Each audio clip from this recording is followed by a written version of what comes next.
Hello and welcome to episode 244 of the Mark and Me podcast. As always, I'm your host Mark. Now joining me on today's episode is a huge guest. If you're a fan of the band Him, or you're just a good fan of solid great music, you will know this guest. I'm joined by Ville Valo. Yes, he's joined me today on the Mark and Me podcast, and for me this is one of my favourite interviews this year. We get deep, we talk all about his solo project, his times in Him, the UK tour next year, his brand new album which is out next year called Neon Noir, the download announcement, and so much more. It's absolutely amazing, and that interview will be coming up in just a couple of minutes' time. But before we get there, let's touch base and talk about my last episode. On episode 243, I was joined by the film director Philip Barantini.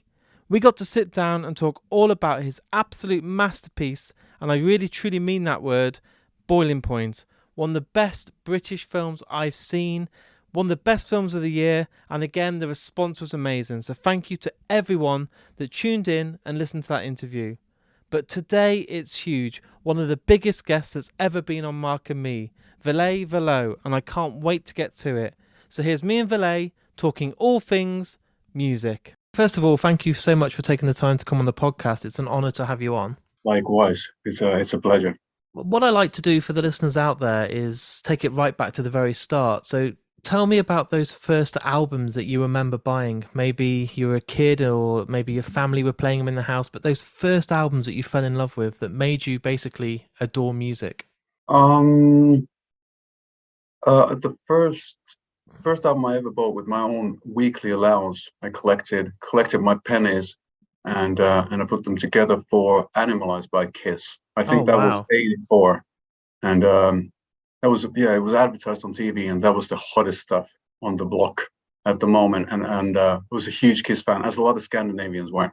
You know, for some reason that band has always been huge, as well as Iron Maiden over my neck of woods. And that was the first. Then I remember very vividly that I had my second set of allowances put together, stashed it up, and I went to a record store, and we sold ourselves to Rock and Roll, the compilation album from Black Sabbath, which was this gatefold vinyl, and it looked really interesting. I heard great stories about it and whatnot, and I opened it up, and there was this photograph of a dead lady in a coffin, I guess holding roses or something like that, and it scared the living stuff out of me, because I was really young when I was maybe 9 years old or whatever. I was like, what the hell is this? And I ended up buying The Ultimate Sin by Ozzy, which has that sort of like Ozzy painted into a monster. Amazing. And, it's funny how that can change the direction of what you're actually listening to, because it took me a long time to get back to kind of refined Black Sabbath. Yeah. So I went through the 80s, the puffy hair and all that stuff, right back to the 70s, and then later on. But I grew up with that stuff, and then I had a cousin who was making me some mixtapes with, on the other side a bit of Michael Jackson's Thriller, and then on the other a bit of Deep Purple. Oh, so, amazing! Those foundations are incredible to start with. Yeah, and it's funny how profound the influence is, like where you start. Just a couple of albums, and not just because you remember them, but just how it kind of leads towards whatever you're listening next. And my parents, for example, they didn't like the Beatles. Wow! So there's no Beatles in the house. They like the Rolling Stones, and then my dad loved Motown and also like soul music. So I grew up with a lot of that.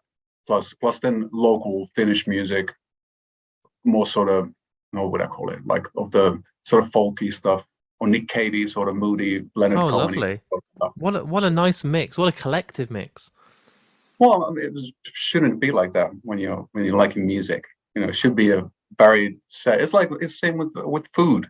Yeah, the biggest plate of all the different starters and the side dishes, and even though we know pizza is the best, it doesn't work. Like we can't eat it every day. You need to sort of like take a breather from your mother to appreciate it again. Yeah? I love it. And what about when you first went to see a band live? Because that's when it changed for me.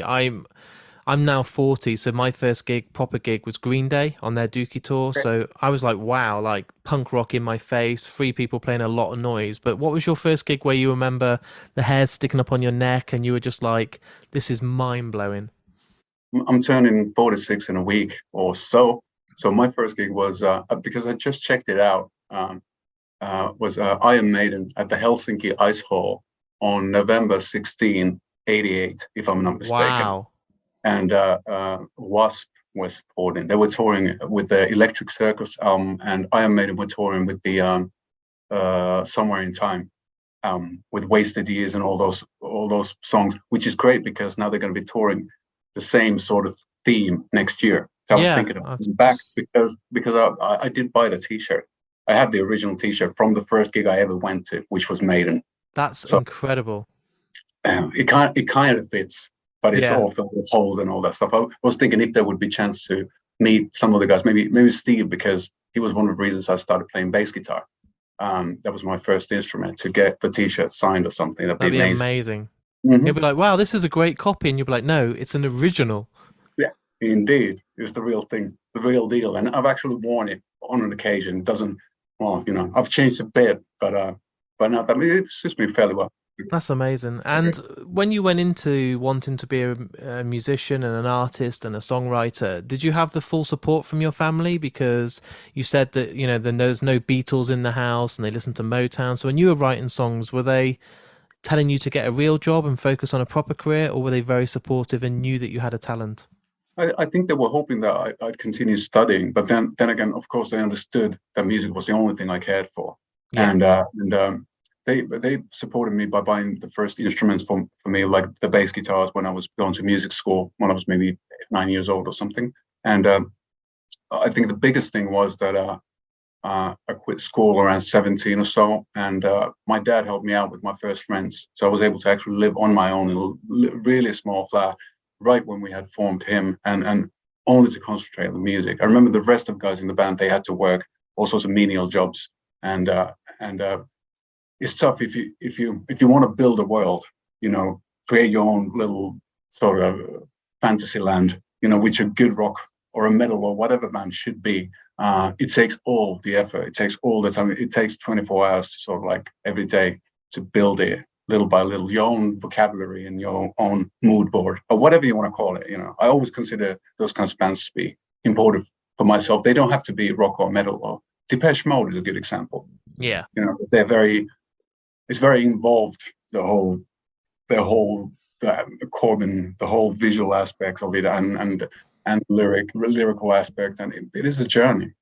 I always appreciated arts like that, as opposed to the sort of McDonald's music. Yeah.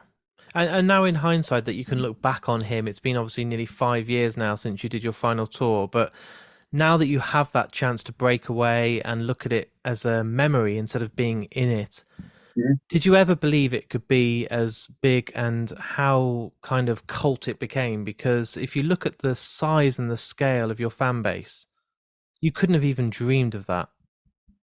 Well, of course, I could have dreamed of that, and I probably did, and I wish it would have been bigger.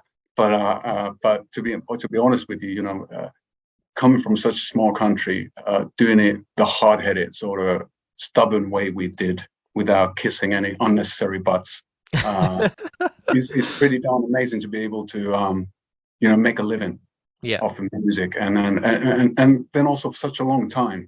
I've been doing this professional for maybe 26, 27 years, which is crazy. So of course, I'm not complaining. But of course, also at the same time, there's high hopes, and you have to shoot for the stars when nobody starts a band to be in top 20. No, everybody needs to think that their own songs are the best, because that's the best interpretation of their world, the way they see reality around them. So, and hear it. So yeah, I'm glad, but I'm still hungry. Yeah, and while you were living it, and I know it's hard because now it's, like I said, it's 5 years later, but did you see the growth from within? Because each poster you got, you must have seen yourself the next year at a festival going higher up and then higher up the lineup, and then seeing yourself getting more people coming to the concerts and then more people wearing your T-shirts. Or was it all kind of a blur because you were so involved and so in the middle of it all? I think the cool thing that happened with him was that the success in different countries was on very different levels with each and every album. So when we started out, the very first album was very well received back home in Finland. That was a great start. Then the next one was huge in Germany, and for whatever reason, we ended up having a pop hit. We were in the kiddie pop magazines and doing top pops every other week there. And while I remember, actually, I think it was 2001 or so, we played our biggest headlining concert in Germany. It was maybe 8,000 tickets sold. It was sold out. It was a massive place for us. Yeah. And the next week we drove over to the UK for our first tour here, and we literally played in front of 20, 30 people in the corner of pubs. So I think that humbled the band, because at the end of the day, you know, we're fans of music, and for us it was coming over to the UK was like sort of mecca thing, in a way, that playing in Birmingham first times, knowing there's Sabbath from there and all. Yeah, the history. Wow. Yeah, well, it is a big deal, and it is a big deal from us coming from an outsider country. You know, we're not we didn't build the whole platform of rock and roll, or whatever you want to call it. And I still myself, I'm definitely a fan. So there's a lot of that sense to all the traveling and all the, so like seeing the name on the tour posters. You know, it's you're part of a tradition, you're part of a world, and you're part of a passion, and it's pretty amazing. It's not a competition per se. No. You know, I don't find it that way, because, you know, it would be disrespectful for me to think that my name would ever be in bigger letters than some of my idols. Of course. You know?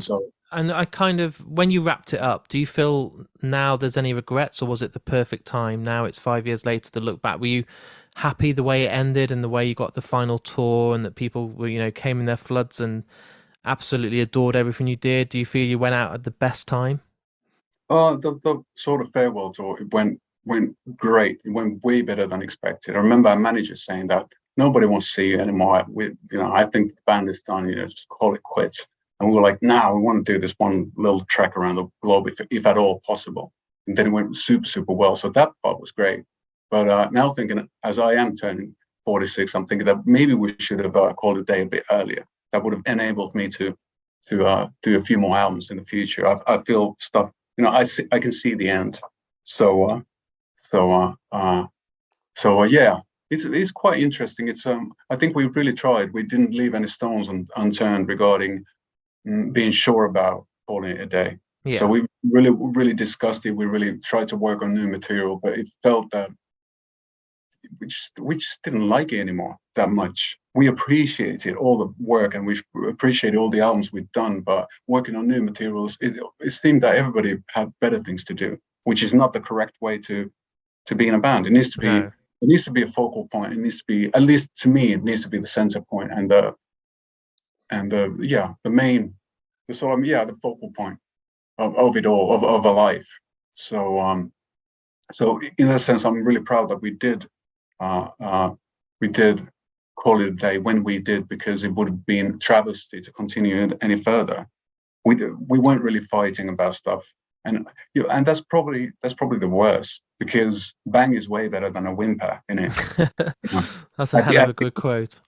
Well, at the end of the day, no, but like relationships, for example, when they start to just wither out, and it's so sad. It takes a lot of energy, and it's not fair for anybody involved. And then you're just somehow trying to resuscitate the whole thing, the entity, when you clearly understand it's way too late. You know, it's past your bedtime, so to speak. So when it happened and it all went, obviously we're looking back now a few years, but you said you still had that itch, you still wanted to carry on. Did you want to give yourself a certain amount of time to not tour, to not go out there and do press? Did you just want to just basically take some time out just to not do the band life? I think what was important was to not to repeat myself when it comes to exactly that you just said, the band life. Yeah. I did a project in Finnish, like we sang some 70s Finnish pop songs with a band that's been around forever called The Agents. So I did an album with them. We toured I recorded the album and toured in 2018 and 2019. So I kept myself busy. I wanted to do something in the realm of music because that's still my lifeline. I couldn't imagine my world without music. So it was cool to do a musical 180, do something that's very different and very challenging. And especially that particular band is because with him, I was always able to sort of hide behind the noisy guitars and the volume and the lights and everything. And then with this sort of retro 70s type of music, pop music, it was, I couldn't do that at all. It was really sensitive, the music, very kind of hard to sing because it was really sweet, very quiet, very different aesthetic and different dynamic I'd gotten used to over the years, which was fantastic just because of it. It's good to keep oneself it's good to keep yourself on your toes and challenge yourself. And that's what I tried to do. So it was sort of like going around a full circle in a way that was the music my parents were listening to when I was born. So that's the mother's mode stuff. And then, but a year of that was definitely enough. And then I wanted to see if I can do something new. And I started working on some demos that turned out to be a first EP that came out on the week the lockdown started. Yeah. And the EP started. I was just demoing ideas for myself, but it turned into the album, which is peculiar and a new lesson learned for myself in a way that I recorded everything by myself. So I pressed the record button and I played all the instruments. Wow. And so I engineered and produced it myself. And then Tim Palmer, producer, engineer, and mixer, mixed Neon Noir and helped me out as well, being a sort of a co-producer. So, we discussed via email mostly during the lockdown. We discussed the finer aspects of record making. Basically, him just telling me, when I was too sort of far away from the essence or getting too lost in the woods. Yeah. Because that's really easy when you're working by. I've never worked. I've always worked on the ideas of the songs in solitude, but not the whole full production. So it's really hard to sort of understand when something's ready, when it's good enough, when you shouldn't add, when you should take away. So it was an interesting process for a sort of old dog to do something from a very fresh perspective. Did it feel like a challenge because you were so used to a number of personalities being involved and different people wanting to get their ideas across in the studio, and you were kind of probably battling at times about what makes the song right and less is more, but sometimes people want to get their voice heard. Was it nice just to strip all that back and it just be yourself and your producer? I think it was exactly the same with all my multiple personalities. You're battling against yourself. Yeah, but with the band, I think the thing I mostly missed was not necessarily stuff related to, let's say, arrangement decisions or recording decisions, but the time in between. So the times when you sat down at the cafeteria and smoking a cigarette and thinking about it all and shooting the poop and sort of throwing out ideas and brainstorming. That's very hard to do by yourself. And that's something I did miss. But then again, this kind of way of working enabled me to, I didn't have to verbalize any of the ideas. I didn't have to explain to the guitar player that, hey, I wish this would have a mood of a script of the bridge by the Chameleons or whatever, Don't Fall, the intro guitar, it has a great vibe, let's get that going. I didn't have to do any of that. So I was just following my instinct. And it was quite a mad way of working. I worked on one song at a time. So I always started from scratch, recorded, engineered, and wrote and performed a song at a time, and then started anew. So all the songs on the albums are kind of like they're like 12 mini albums, because it was always a learning process, because I started always from scratch, all the cabling and all the miking up and figuring out what am I going to do wrong this time around. And then listening back then, if it was all done as 12 mini albums, does it completely flow for you perfectly as a concept? Does it work as a whole album, knowing that everything was done differently? I think it does, just because of that reason. Because I was able to reflect from the previous production, sort of like, because I'm not artists or albums that sound very similar, all the songs, that everything has this sort of like weird linearity. I've never liked that too much. I like artists like Jane's Addiction, it's kind of like, it has this weird roller coaster ride and it goes a bit too far at times, and then you reel it back and try to find a balance. I think that's music, and that's really human and organic and kind of messed up in a beautiful way.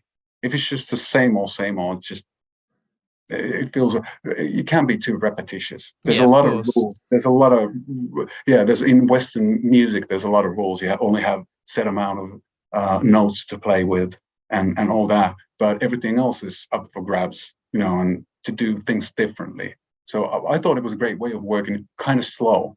But then again, as it was a learning process for me to do the more technical aspects as well, it was a healthy way, because I kind of like every song was of me trying to convince myself that I can better myself, plus that I can make it happen, because it's not a given, the sort of that you can all of a sudden make a full song happen.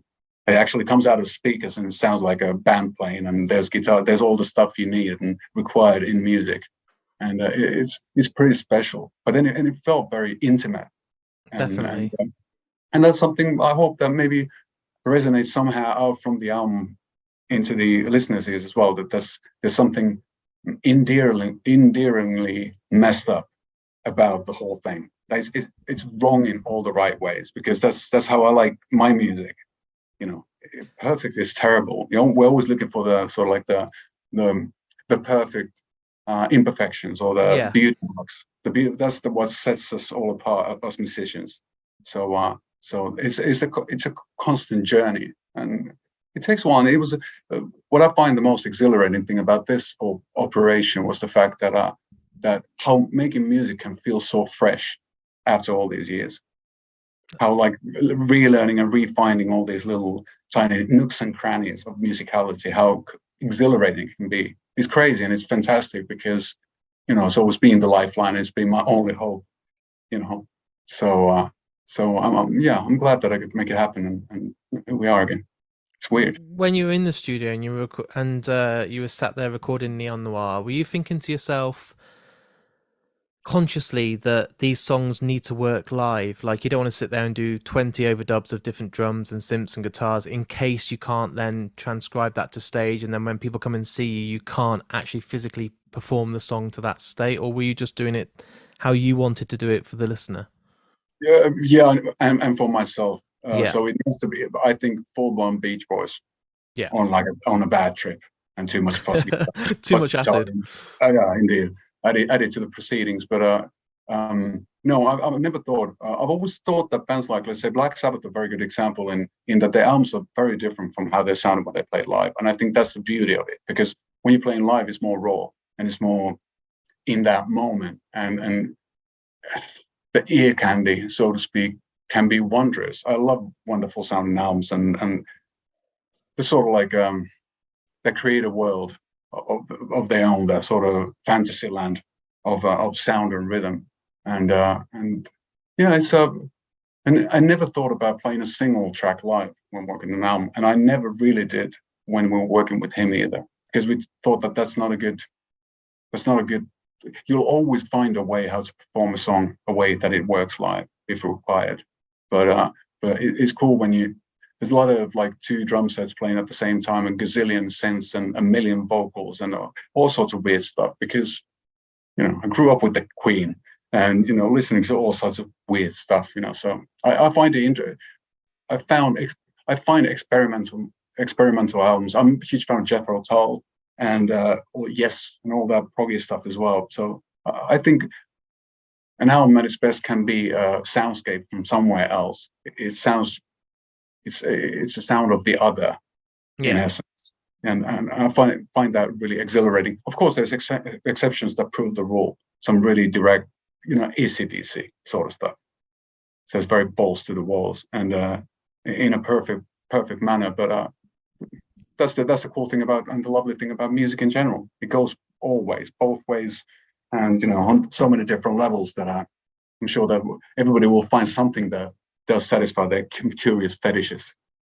So have you got a different mindset now going into next year's tour? Because there's a hell of a lot of dates already announced. Some of them have already sold out, which must blow your mind, because the album's not even out yet. But you've got a hardcore fan base, especially the hymn fan base, that will want to support you, be there. But does your mind change because it's been so long since you've gone out there and sang and seen a crowd, and the world's gone back to normal now from lockdown when you couldn't even go out there and play shows? Do you feel kind of nervous, and worried about, God, is this crowd going to like these songs or not? The only thing I can do is to sing them as well as I can. Yeah. And look good while doing it.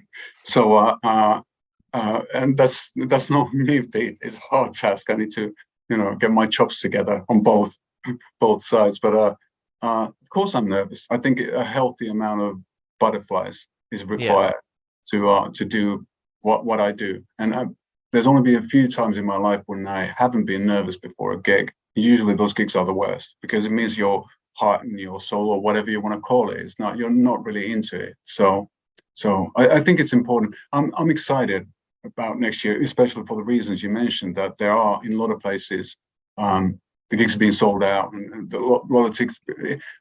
It's unbelievable that after all this time, there's people actually interested in hearing what I can offer, next year. And I'm sure it'll be good. And I do understand that most of the people, maybe 99.5%, will be people who know me from him and know that material. So of course I'm trying to be the good entertainer I am, and playing the half set will be him numbers as well. So it's going to be zigzagging between the past and the present, and I think it works.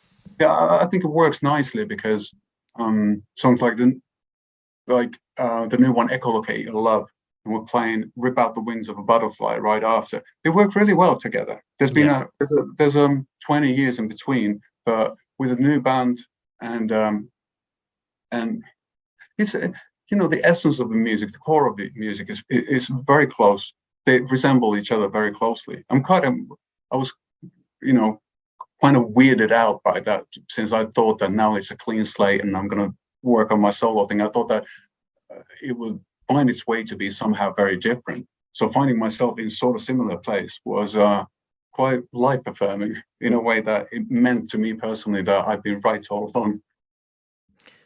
I wonder when you go out there on stage now, because you've got the hymn fans there that will support you and want to hear those songs. It's such a good opportunity to build a new fan base as well for the younger generation that might not know him.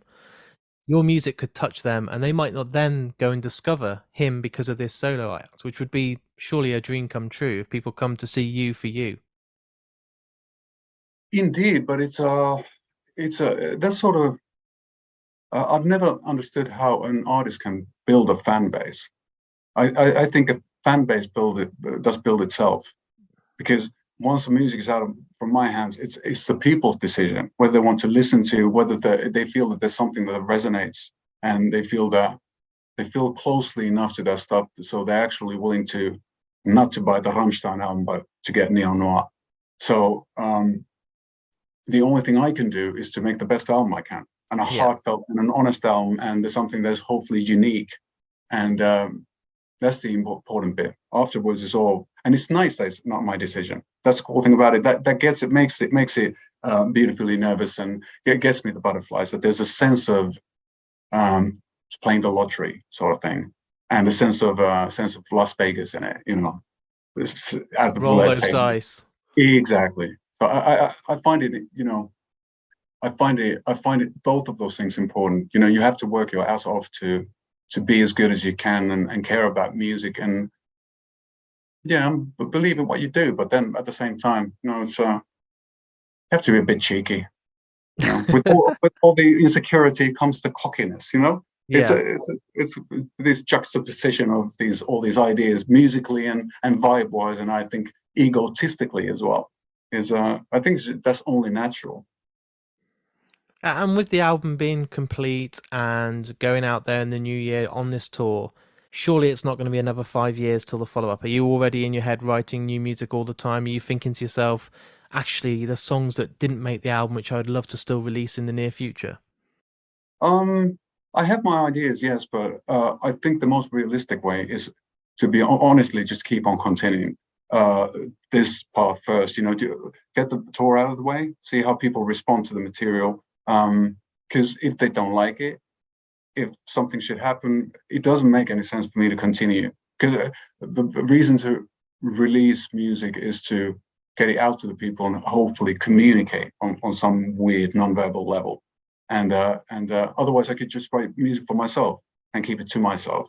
So So the fact that I'm putting it out means that I do care about people, and I do care about success, and I do care about the fact that I can hopefully travel around the world and make this thing, happen. Easier said than done, but yeah, it's a multi-tentacled beast. It is. So and with various different levels that give very different kinds of levels of satisfaction. So yeah. Is there other boxes that you want to tick? Do you want to do some directing of music videos, or make a film, or go down other avenues, maybe do a score for a film in the near future? Is there other things you want to get involved in, or is it just focusing now next year on purely your own material for your new album? At least next year, yeah. I think it's important. I think it would be unfair for the baby to be thrown out with the bathwater. It's I think it's important to sort of like play this game through, really see where I can take it, and that's one of the reasons why we're going to be touring quite a bit next year. And really, there's the sort of like sentimental swan song vibe to it, meaning that you never know if it's going to happen again. So hopefully we can make and I can make all the gigs count, and so it's sort of bittersweet. But then again, it does fit my kind of music to keep it bittersweet, and it has to be emotional. Otherwise, there's no reason to do it. But all the acting stuff, and I don't understand why all of a sudden musicians think that they can do other things. There's only a few Da Vincis, people who can actually do various genres of the creative arts or whatever. And I've always put all my energy into music because music itself is very special to me. Not just creating something in general, but music and the world of a band or a project. The Iron Maiden thing. Of course. I have the heartagram, the symbol, and that's my world. I'm not a director. I don't know. I've never done it, so I'm way too old to do that sort of stuff. Start learning new tricks now. I'd rather try to learn little tricks involved with music. I think that's because I can always become way better songwriter and try to translate my feelings into melodies and rhythms in a way that hopefully permeates deeper into the soul of the listener. That's a never-ending task, and it doesn't have to do necessarily with talent. It has a lot to do with luck and being there for the right moment to sort of like have your antennas up and get the right messages down. So it's a lifelong process, I think. And my final question for you today, and I ask this to everyone that comes on the podcast. I've done over 230 episodes, but everybody gets to choose the last piece of music that's played on the episode. So it doesn't have to be by yourself, but musicians and artists and people in bands, I think, struggle because you've probably got 5,000 songs in your head that you love. But what's a lovely song that you would love to end today's episode on? So after this interview is all edited and it goes out there for the world to listen to, that final outro piece of music is basically very personal because you get to choose it. It should be personal, but it should be also, I think, a doorway to the future. And also what we discussed, I did jabber on about my love for music and the sort of like how much it means to me, and realizing that I think the sort of like when you hear a song that you can't get out from your head, that is where it all starts from. Definitely. And for me, one of the later, the latter songs I've heard in a while was this band from London called Zetra, Zetra, and they made a cover of an 80s kind of like indie song called by a band called Mummy Calls, and the song is called Beauty Has Her Way. And the song sounds like a mixture of Type O Negative meeting Cocteau Twins in some sort of like beautifully lo-fi way. And the band looks amazing. I've never seen them live, but it's just two guys. The other guy plays synths. He has a mullet and he has black metal makeup. And the other guy has this wispy, long blonde hair, has black metal makeup, all the spikes and everything to prove it. And then a guitar, and that's it. They have some like TV screens on stage. It's such a weird band.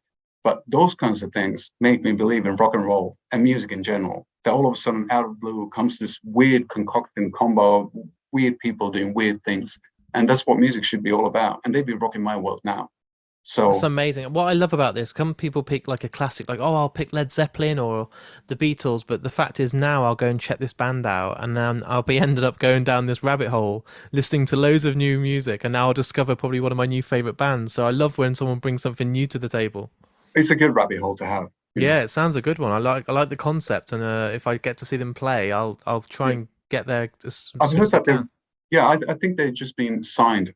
I'm not sure by whom, but it's like this upcoming thing. They had most of the music was on SoundCloud before. Yeah, They have a lot of stuff on now on all the streaming platforms. I'm not sure if they've released anything physical yet, but it's just so different. And that cover reminded me of Summer Breeze, the song originally by Stills and Crofts, that Type O Negative covered on their album Bloody Kisses back in I think '93, and then through that it reminds me of him covering Wicked Game and kind of learning our identity through a cover tune. And I think that Zetra are doing the same thing. They're finding something new and beautiful, sort of bringing together the past decades in sound and in lyric. I think it's beautiful. I really appreciate your time today, and I'm going to make sure that I come to one of the UK shows next year, as well as Download. I saw you got announced this week for Download Festival, so I can't wait because that lineup is insane. You've got Slipknot, Metallica, Bring Me the Horizon, Ghost. The poster's insane, and as soon as I saw your logo, I was like, "Oh, amazing! I'm going to get to see a big field with thousands of people." So Download's always been nice. It's the quality of the festival, of the performance, has always been over the top. So it's a great opportunity. I remember actually a little sort of like story about Download was the last time around him played there. I remember it was the second stage or something, and I wasn't really feeling it or whatever. I was having a hard time with my in-ear monitors or something. And then I was looking at our monitor mixing guy, and there was Tony Iommi checking out Gig Out. And I was like, pinch me. On all levels. And that was amazing. And that stuff only happened in Download. It's like meeting of generations and putting together all sorts of different aspects of music of the noisier kind. I love that. Yeah, it's a great joint. Amazing. Well, I hope the rest of the press goes well. People are going to love your album. I've got an advance copy. I listened this morning and I love it already, but I'll need to give it more time and continuous plays. But thank you so much for coming on the podcast, and I really do appreciate your time. It means the world. Likewise. Thanks for having me. So there it is. There's my interview with the absolute genius, Ville Valo. One of the best guests I've had on Mark and Me, one of the biggest names, and just an absolute honour to be able to say that I've had him on here. I'm a huge fan of him. I'm a huge fan of all the music he's written, and I think he's just an absolute genius. And I'm so glad that we get to see him in the UK next year touring with his new solo band, and I think it's going to be amazing. If you get a chance, please go and check it out. You will not be let down. If you're going to Download Festival, go and check him out. And as I said, there's the brand new album coming next year called Neon Noir. I've been lucky enough to be sent an advance copy, and it's been incredible. I've had it on rotation for the last couple of weeks, and I can't get enough of it. So when that comes out next year, get on it and let me know what you think. If you've enjoyed today's interview, all I ask is that you share it. It costs nothing to do, and all the links are on markandme.com. If you're a fan of Facebook, then like the episode and hit that share button. If you're on Instagram, why not put it as part of your stories? And if you're on Twitter, it's even easier. Just hit the retweet button. It then gets people on your timelines to see this podcast that might then jump on board. They could be a huge fan of him, and then suddenly they're listening to Mark and Me each and every week. I can't afford, because I'm an independent podcaster, to pay for all this marketing. It's down to word of mouth, and my fan base is incredible. So loyal, and I see more and more shares every week. So please, if you've enjoyed today's episode, share that episode. Also, to help with the running costs of Mark and Me, to host the podcast on stuff like Amazon, Spotify, Apple Podcasts, and all the different directories, I do have a Patreon page. The link is on markandme.com, and all I ask is you support me by either paying £1 or £2 a month, and for that, you get some incredible prizes thanks to my friends at Richer Sounds. You get a badge for saying thank you to signing up. You also get some stickers, you get some exclusive gifts, and launching this month, exclusive podcasts that are for Patreons only for people on Patreon that will get to hear exclusive interviews. And you'll also get the couple of episodes each and every week that everyone gets from Mark and Me. And you can do that on the link on markandme.com. It really helps and all goes back into the running of the podcast. I'll be back in only a few days' time with another brand new episode. I really hope you've enjoyed this episode as much as me. But until next time, look after yourself, take care, listen to Ville Valo, and I'll speak to you all very soon.